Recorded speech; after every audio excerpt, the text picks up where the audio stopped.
Mm-hmm.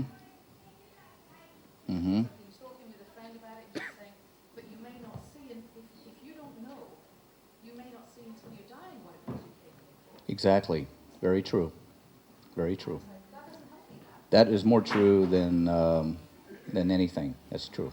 Yeah, and in most cases, that's what's going to actually happen. In most cases, yes. Yeah. Yeah. Isn't there isn't there a way to bring it forward so we don't have to wait to get those questions answered? That is the point of this. That is, in essence, the point. Yes. Yeah. Yeah, it's kind of like, I am going to stand up here, and I'm going to stand up here. I'm not going to move from this space and time until I get hungry. Hmm.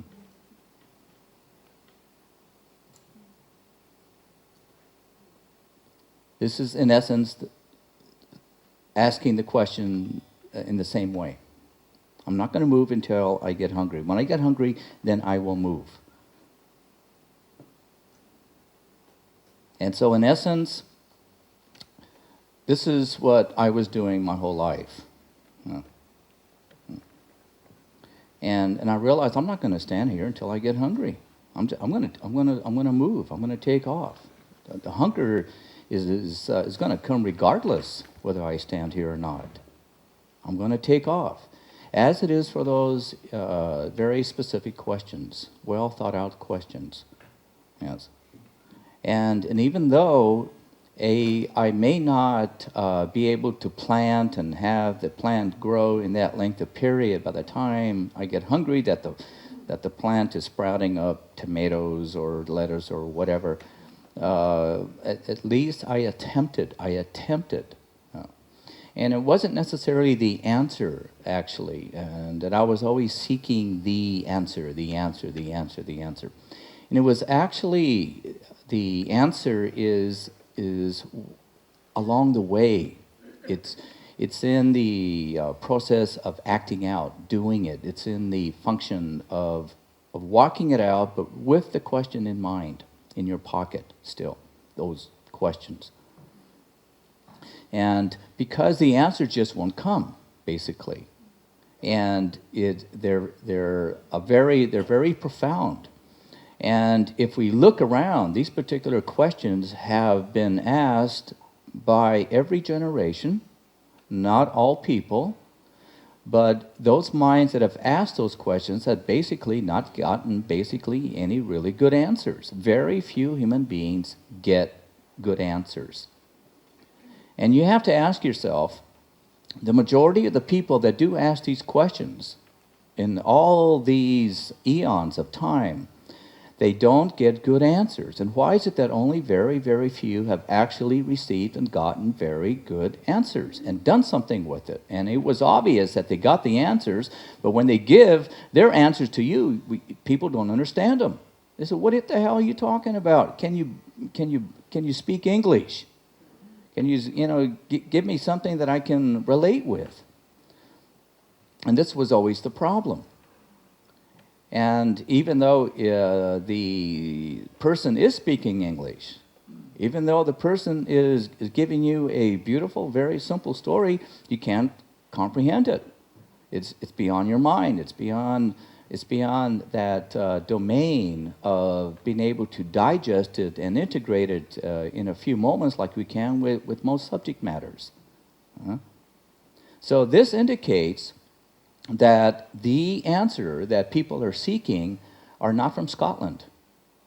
They're not Scottish born. That these answers are not American born. They're not American Indian born. They're not Russian born, Chinese born. They're not African born. They're not India born. They're not Buddhist born. They're not Catholic born. They're not. It comes down to very much like in various religions, they have what they call the sacraments. And I think most of you know what you've heard about the sacraments, or you know something about them. And in all, not just philosophies, but people who medicine people who, in essence, have received another language, who have literally been touched by another dimension, something that is not of human origin. It is called a sacrament because it is kind of like receiving a love letter from another planet. And yet it's not from another planet. And this love letter comes in, and very few people can recognize the mailman in the first place. They can't even see the mailman, but the mailman really does come in the form of a light. And the mailman does deliver a letter, but if you don't know, if you can't tell the difference between a letter coming from your grandma versus this letter coming from another dimension, and you can't see it, you're not going to pay any attention to it, especially if you don't get any of these letters. What the hell are you talking about? And because the person's mind keeps going to your own references of what you have been used to from day to day, week to month, year to year, decade to decade. And so these sacraments, they have a different, they give one a totally different vibration that is not earthbound. It's a vibration that cannot live here continuously. Like most everything disintegrates. Okay, most everything. Oh, we got a phone call. Hey, sometimes mine is on, and I'm up here speaking the whole time, and my phone sometimes is still on. Mailman. So yeah. Hey, did you answer it? Oh, text. Okay. And the sacraments is very much like a text, actually.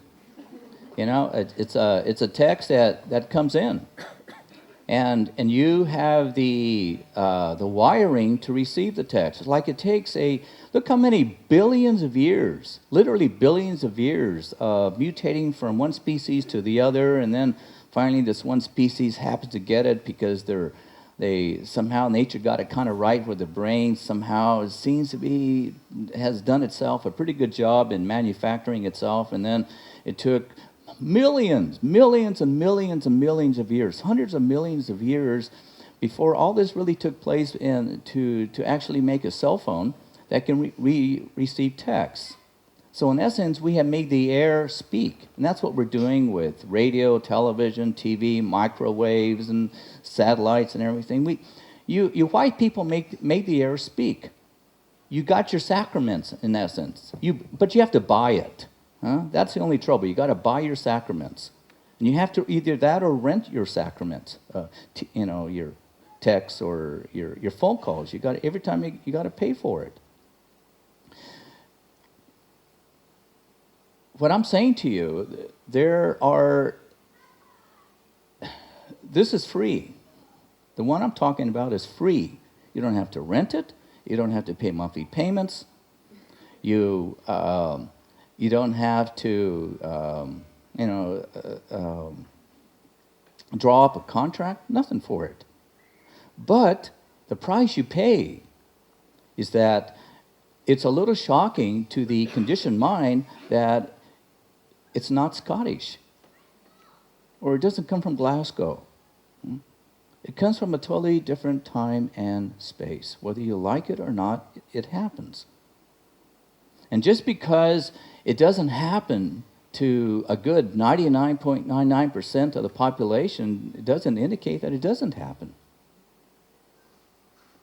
Well, all these various generations have walked the earth and clubbing each other with clubs and long swords and throwing arrows at each other and sometimes eating each other and everything else. The microscopic world was in existence. Asteroids were flying through the space. Volcanic activity was taking place someplace else. Tsunamis were wiping out lands and along the shore. And yet the subatomic world, in its very fine nature, atoms and protons spinning around each other, and we have no idea what the heck's going on here. And basically, every generation is injected with so much superstition. But the problem is, If you are born in any particular generation and you don't know what that superstition is, and you believe whatever it is that the philosophies are, and you say, oh, maybe it's a ghost, or maybe it's this or that, and you have no idea what is right, because you don't have another generation to counteract or to give you some contrast of what is the better information, what is superstition and what isn't, because you're born in it. You're literally born in it. There's this phenomenon. It's a phenomenon of the self, that when you are born into any given generation and any place on this planet, that you have it, because of the way the mind works. A lot of people think that this is the age of enlightenment. A lot of people can say, oh, this is the time, this is the special time. Well, it better be, you're the one here. And it's nothing. It's nothing. All it is just another day in the life of Earth. There are no special times. The only special time is when your child is born. That's about the only real special time there is, or if you find someone to love. Other than that, it's just another day in the life of Earth. But the phenomenon of the self easily can fool oneself.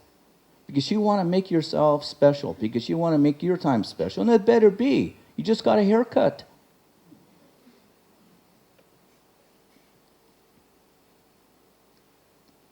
But the sacraments, regardless if there are dark ages or bright ages, or you have 2 or 3 cell phones, or you have no cell phone, or whether you got 2 wives or you got 10 husbands, the sacraments exist.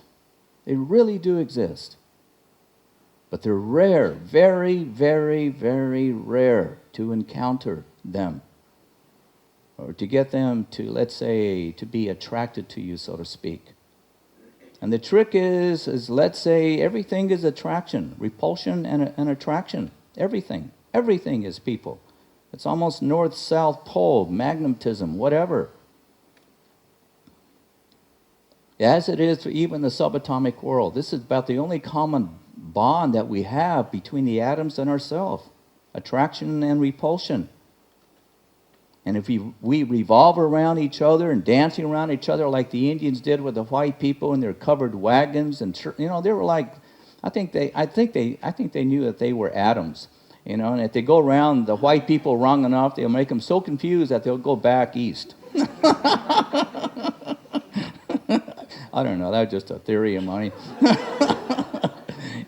Anyway, you know how they did that, So,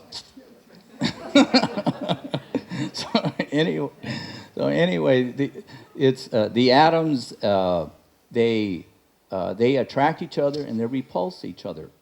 As it is with ourselves. We do this with ourselves. Even if we're hiring employees. If we have this attraction, we hire. If we see these gifts that we think that can, let's say, do us some good, we hire. And if that is the case, what is it that I'm not attracting? What is it that I repulse? What is it that I repulse? I leave spinach on my teeth? Is that what it is? Is that why people always walk away from me? And that's why always the first date is a disaster for me? What is it? And this is what we really have to consider. And you don't blame it on, you do not blame it on your father, your mother. You don't blame it on your enemies, whatever. You have to re-educate yourself, regardless of what your conditions are, regardless of who your parents are, or what they have done to you, or what life has not given you, regardless. The stomach will always get hungry as long as you exist on this planet. Whether you're born in a wealthy family or a poor family, it will get hungry. It says something. The conditions are nothing but something that has to do with people's traditions and concepts and ideas, but there's very little reality in that. There's hardly any reality in that. Who's brighter, who's bigger, who's smarter, who's this, and who's nicer, who's richer, who has, let's say, better luck. That's not the point. The point is your stomach gets hungry regardless.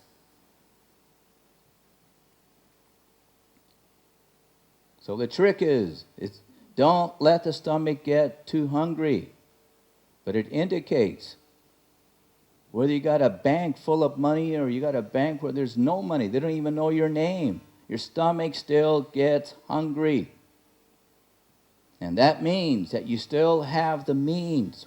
Whether you were born on top of a mountain or in the valley, you have the means. You have the ability, because your stomach does get hungry, to draw the sacraments.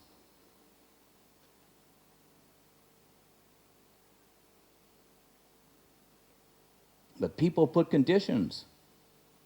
Oh, I was bad. Oh, I did this. Oh, I feel like this to me. Oh, geez, I still have this guilt. And you turn away as a result.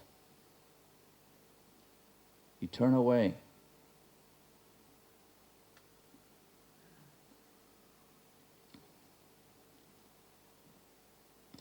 Yes.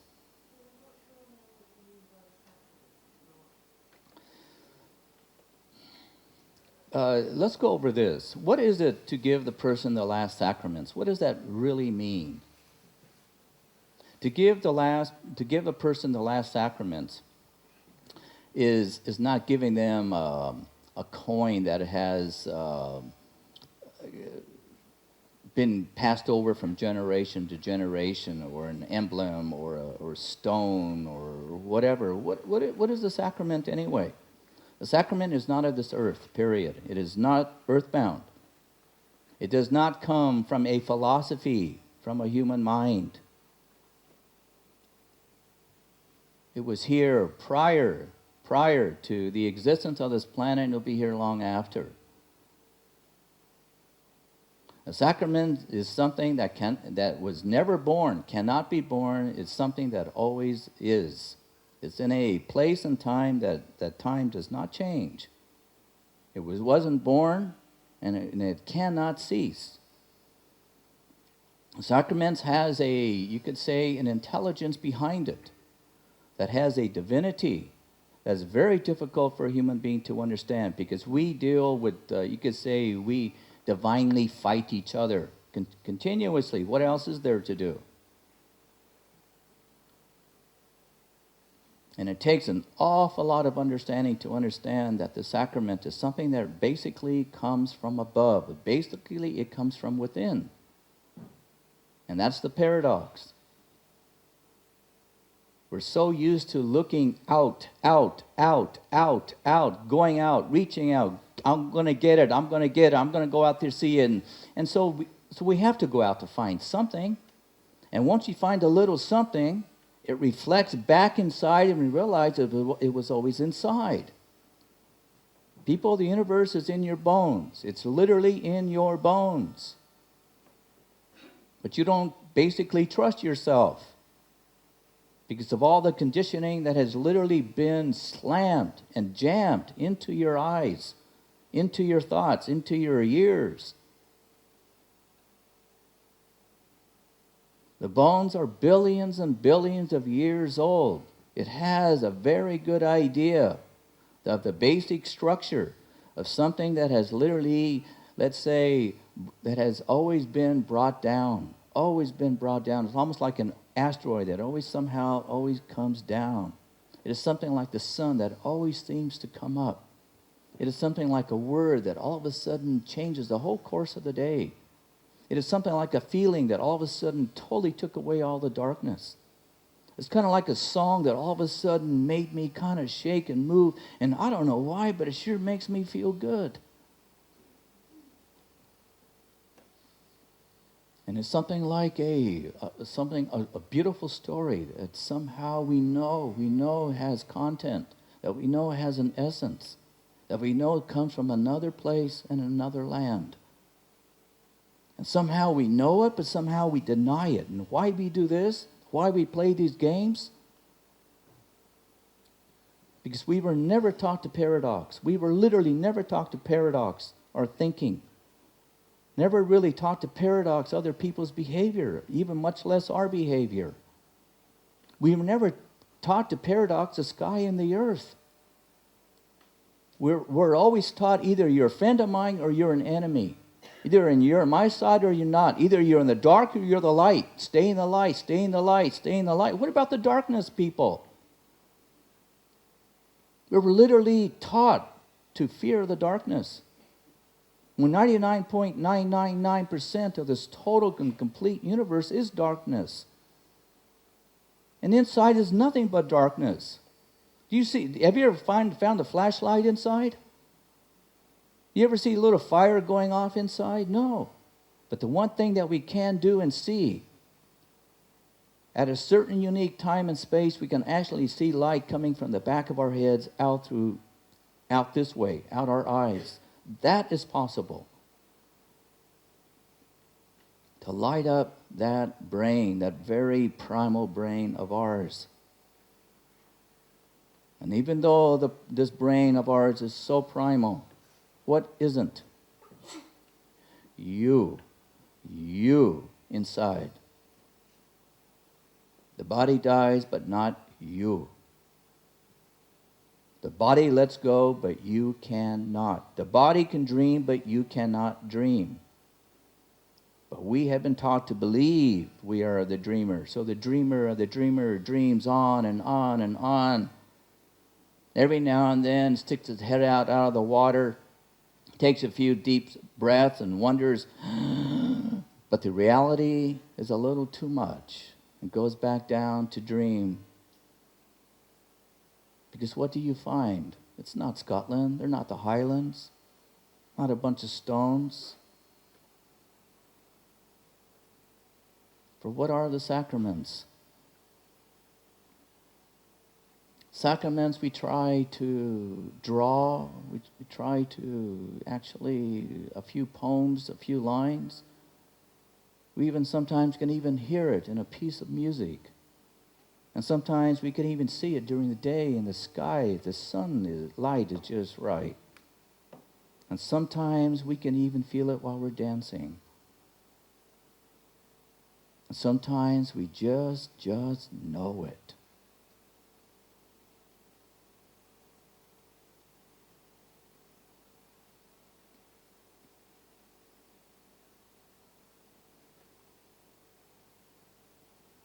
People, your flag cannot die for you.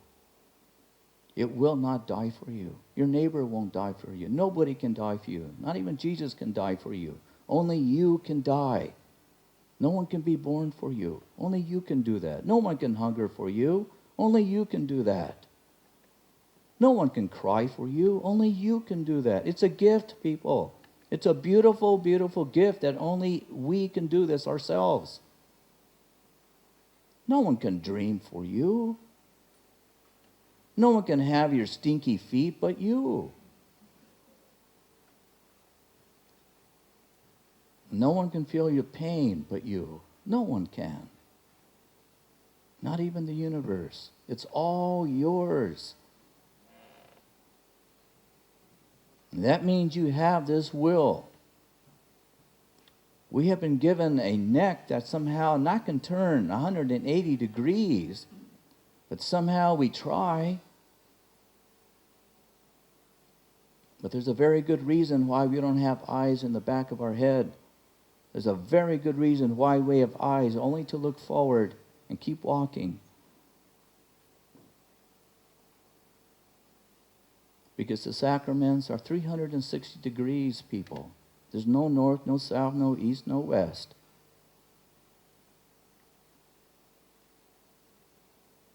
And there's a very good reason why we need to sleep, a good part of our life. We can't take much reality. We can't really take much light, actually. We can't even really take much love. Give me love, and after a while, after kissing for about 20 minutes, 25 minutes, our lips get sore and start to bleed, and we have to go eat, have to go do this, have to go do that. I can't even love that too much. We can't walk for too long.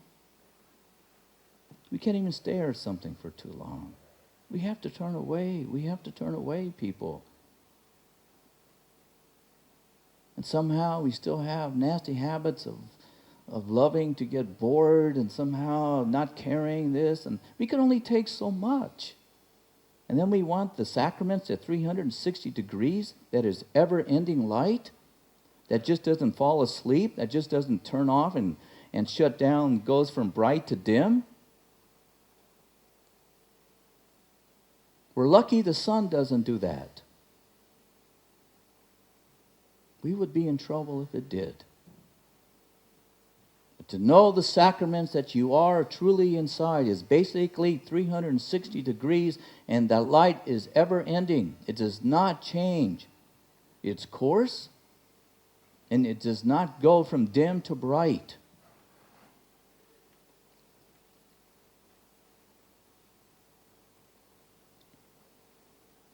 The sacraments you just can't put in your pocket.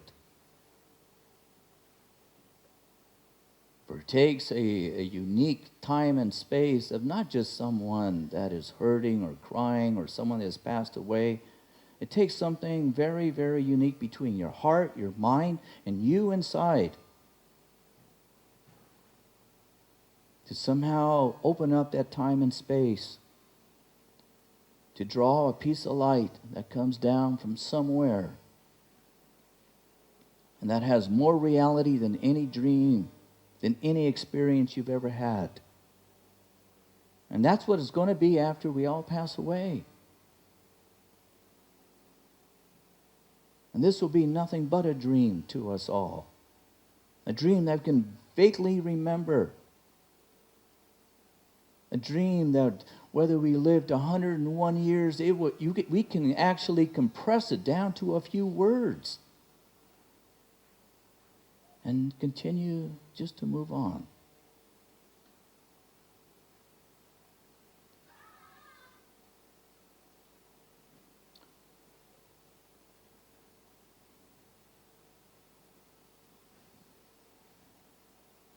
These pictures and these words is to give, to penetrate our mind, to somehow alter and change and create options and possibilities. Because I think what really touches me more than anything is when we're alone and there's no phone call, there's nobody in our room, and somehow everybody's busy, and there you are, and we're onto ourselves. And a lot of the times that's not such a pretty picture, especially if we have a little loneliness or somehow there's a little doubt or there's something that's gnawing on us that's not so nice, or somehow outside the door things aren't so nice, or the world somehow you don't feel so comfortable with. It's during these times that we really need a good bit of information. These are the times we really need good blood. These are the times that we really need something to really stand on. These are the times we need a piece of rope or a piece of thread that somehow to, let's say, walk us out inside while we're alone. Not just when we're in a crowd. Because that's when it really matters, people. We're in a crowd, it's easy to look good and stand up and somehow smile and somehow not be so hungry and somehow act decent. But when we're alone, it's the hard part.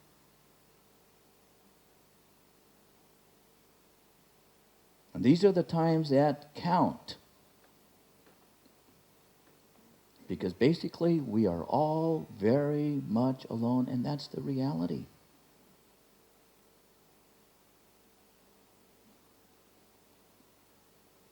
Have you ever seen a child born? Have you ever seen a child come with total fear? Because they've been so alone in that womb for 9 months. You ever seen them come out and say, God, I'm glad I'm not alone anymore?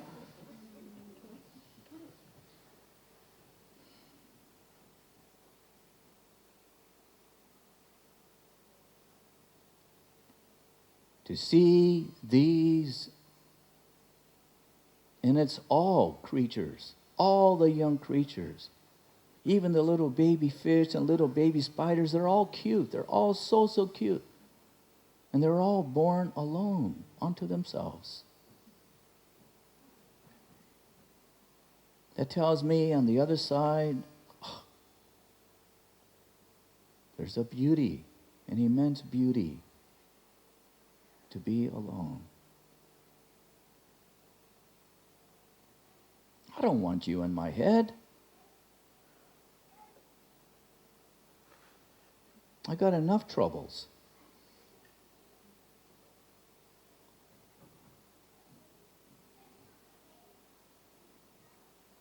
To draw the sacraments, to understand the sacraments is basically to understand the human conditions.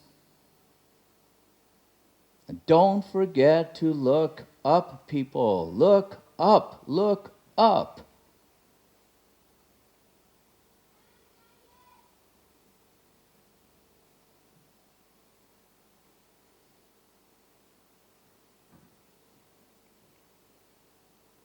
It doesn't matter how bad you are, how good you are. That is not the point.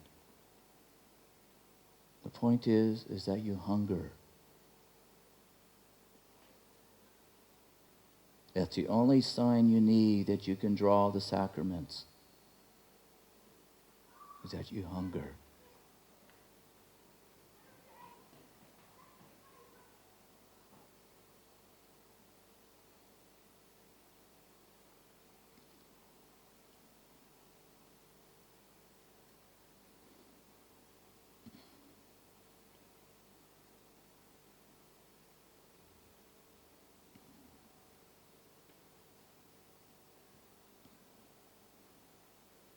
The last sacrament is giving somebody the last sacrament because you know that they're passing away. And where they are going, it's kind of like the last sacrament is like a roadmap. Because so many people get lost after they pass away, literally get lost in their own fear and ignorance. The last sacrament has nothing to do with this earth. Not one thing. Not one piece of grain. But to give some context, to give some bit of information of a map of where we have literally come from. Because so many people get so hurt and so disappointed, they get so confused. By the time they pass away, they don't know what direction to go.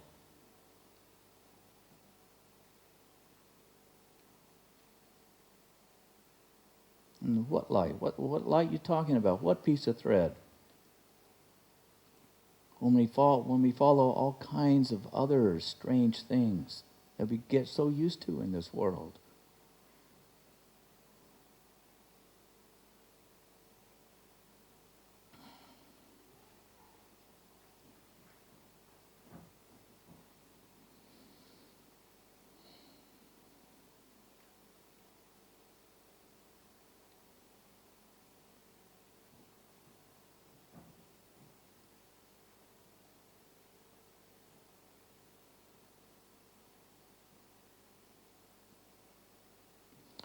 Know yourself as much as possible.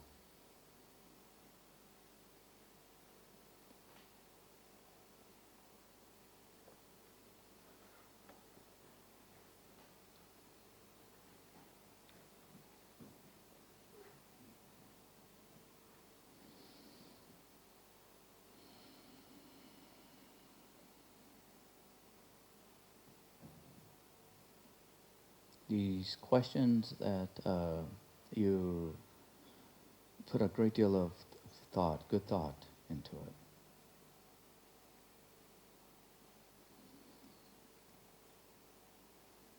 Questions that you could say they don't live on top of mountains, they don't live in the valleys, and questions that somehow have slight reflections of answers that somehow can be written in a book or a magazine, and even drawn on sand. And for the most part, some reflections of those questions, again, we find them in a certain tune, in a music or in an orchestra. And sometimes we can basically hear it and sense it inside.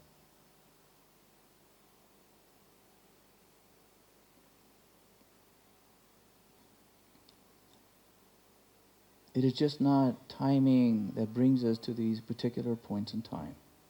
And yet timing makes all the difference in the world. And we can push our death prematurely.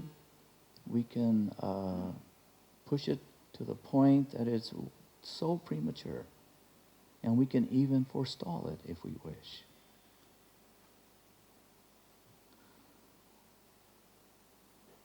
And it's all just, learning to dodge, not just in and out of the shadows appropriately, but when to open up our mouth and basically ask a question, which in your case, it was good timing.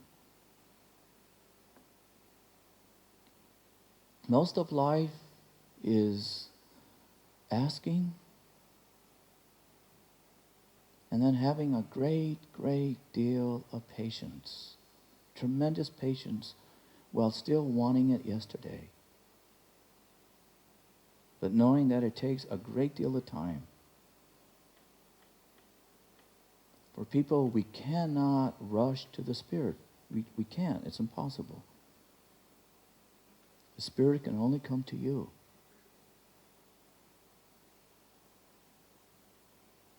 We can raise flags of crossbones and skull, and we will attract only likewise. Or we can raise the flag of the English, and that has happened many times, and you see what happens with that. But no matter what flag you raise, is that who you really are inside?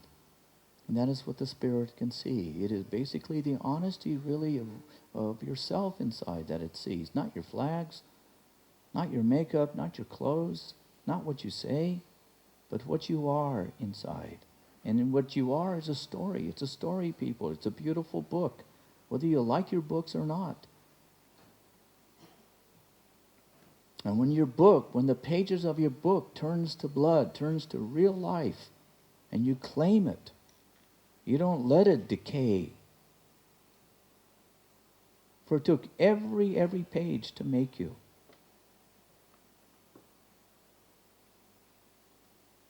But it's what you do with your enemies, your hatred. It's what you do with your confusion and your inappropriate anger. It's what you do with your criticisms and your constructive criticisms. Because each cell, you could say, is like a page of your book, of your body, and billions of cells.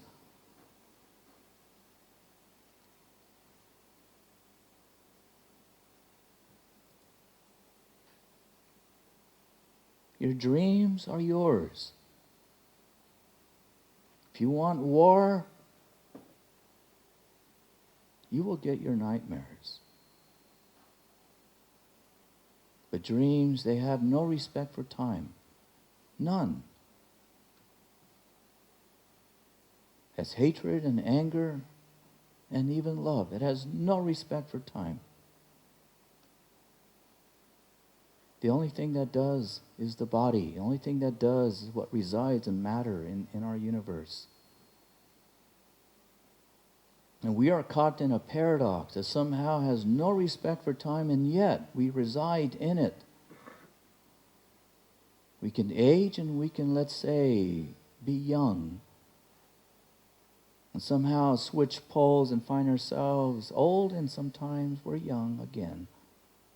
From generation to generation.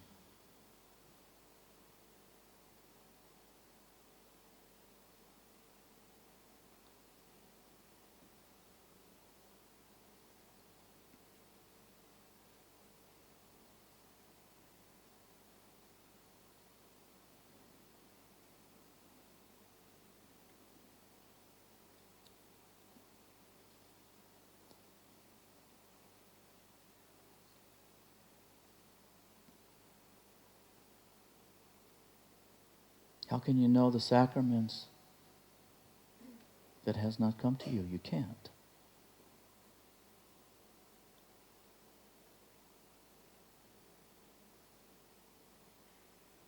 You can't. But it's there and it does exist.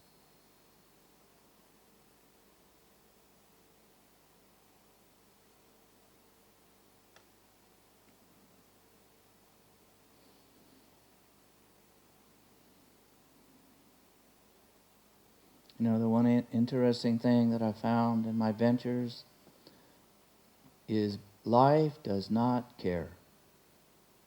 Life does not care whether you hunger, whether you laugh, cry, whether you shoot yourself, whether you build a skyscraper, or whether you build half a bridge. It doesn't care.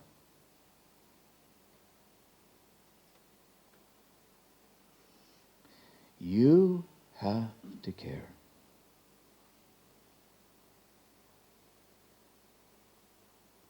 You have to care.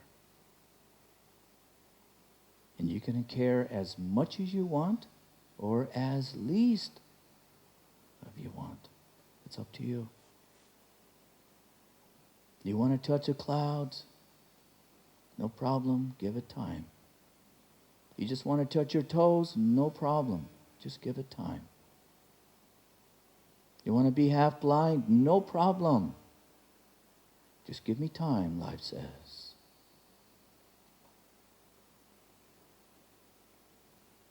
You want to be ignorant? No problem. You want the sacrament in your heart?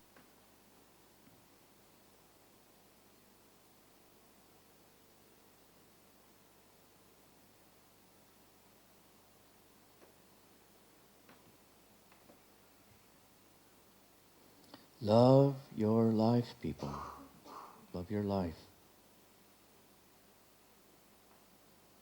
Learn to love it.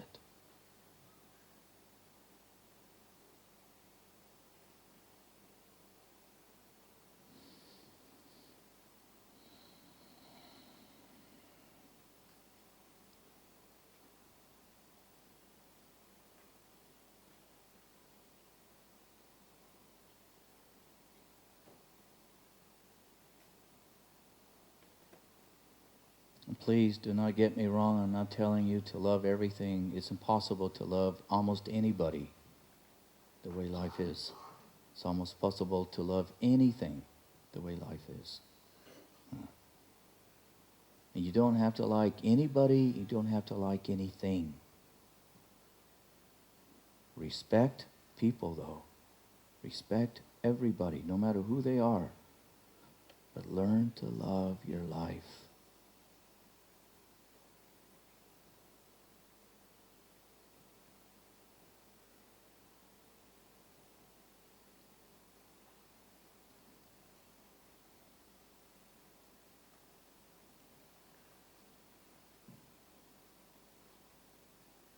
That is the food that the sacrament, you could say, lives by.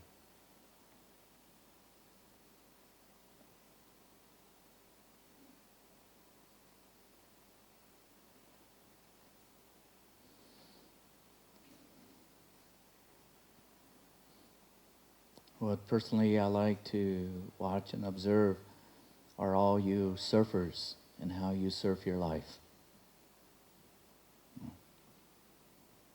And what you do on your board as the waves come into your life, the small waves and the big waves, and how you fall off and drown, or sometimes almost drown. Those are the stories that I like to see and hear.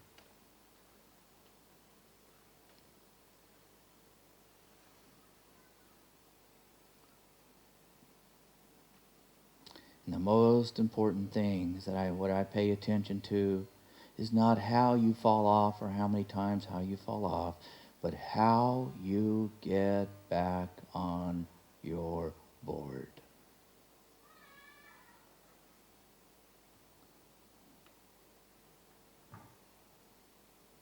That is what tells me the story. And that's what it tells me what to do, what to say.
take a break.